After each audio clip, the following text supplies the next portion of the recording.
Pamiarsa Denpasar Festival Denfest mawasana becek majeng perekonomian kerama.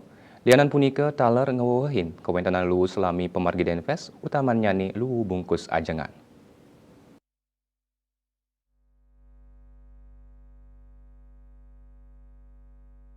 Kabid Pengelolaan Sampah dan Limbah B3 Lingkungan Hidup dan Kebersihan LHK Kota Denpasar, Iketot Ade Wiguna mawasang, saihang sareng Denfest sedurung pandemi COVID-19, kawentanan luwu warsana mangkin kauningin sayan kirang.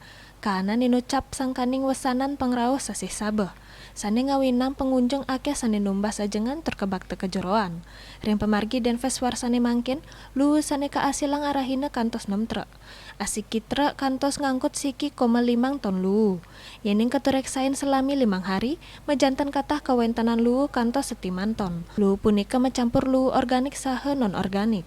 Sedurung keangkut, luwu sampun kepilah oleh petugas miwah tim kebersihan Denfest untuk nyarengang petugas dinas LHK saha relawan saking sawetara sekolah sawewengkon Kota Denpasar. Asmara Putra Bali Pos Nguningayang.